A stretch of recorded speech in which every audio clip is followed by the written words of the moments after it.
What about the new term? Sorry, No, you're tell me, fine. maps. I mean, how does that Yeah. make you feel? The minor attracted Nah, man. I persons. mean, how does it make anybody feel Yeah. that's a dad? And we're trying to set. Now we're saying so. It went from the homosexual. Hey, we just want to be married. To now it's like the LGBTQ. You got all of these things that are added to it, and it's just continuing on down the list with people that are tying themselves to that. And now you're seeing minor attracted people. So they're trying to make it a sexual orientation, which is one antithesis to what I believe is a Christian, right? But that being said, that's what they're trying to do. So it makes them feel better because pedophile is a bad word. Well, that's like me. That's like you saying, "Hey, I don't want you to call us murderers," right? I don't want you to call us murderers. Well, what are you? What are you? It says, "I don't want you to call me a pedophile. I'm not exploiting children. I'm just a minor attracted person." No, that's a problem because if you're attracted to my little girls and you come to my house, Yeah. you're going to die. I don't care if I spend the rest of my life in jail. I don't care if I swing from a rope. You're not going to come after my kids. And I think every dad feels that way. So more so than even what I do, it's more of just being a dad. The most notorious pedophile of all time, and I can't remember his name. I forget it everywhere I go. I said it last night talking to a group of folks, but I think Reynolds was his last name. Either way, this is what he said when they asked him, "Hey, why do you target specific people? What age? It's always kids, right? So we know this age wasn't. This is always young people. Is where that was it demographic because he's black, white, and Hispanic didn't matter.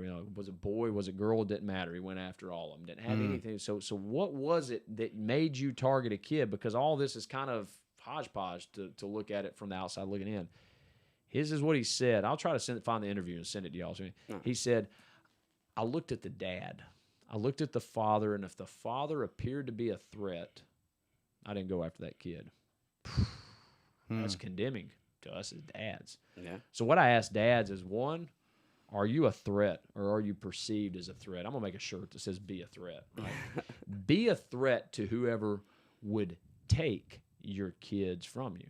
That's something that we as dads have to lean on, especially as men of the house, right? Isn't that your duty? That's kind your of duty, part yeah. of it? Yeah. I'm supposed to die for these kids. Christ says, "Love your wife like Christ loved," or the Bible says, "Love your wife like Christ loved the church." What does it mean? He gave up everything he was gonna be, everything he was, and everything he was gonna be for the church. He went to the cross, right? That's what he says in Unforgiven. It's a hell of a thing to kill a man, and he says you take everything he was and everything he's ever gonna be.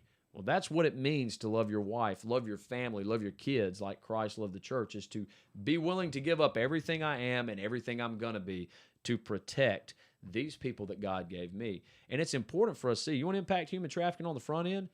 Be a threat to anybody who would target your kids. And then I've had moms ask me, "So I'm a single mom, what do I do?" Well, you're going to have to be a double threat. You've got to be double the threat. You got to Well, be. we're in America, so get a gun or some pepper spray. Well, or and something. it's not even a physical threat. It's Yeah. funny you say that, but yeah, that's one thing, the physical threat. But it's not guys showing up in a van that says free candy that's going to snatch your kid. That's possibly there, but it's this right here. Yeah. They steal your kids' minds and their eyes and their ears with this phone. So I encourage people at a minimum to be involved in your child's life enough to know what's going on this phone if you're going to give it to them. I encourage you not to even give them one until they absolutely have to have one. If they're driving or something, obviously, we live in a world nowadays where this is important to have when they're driving. But realize you have just opened your kid up to the world and the world up to your kid when you give them this phone.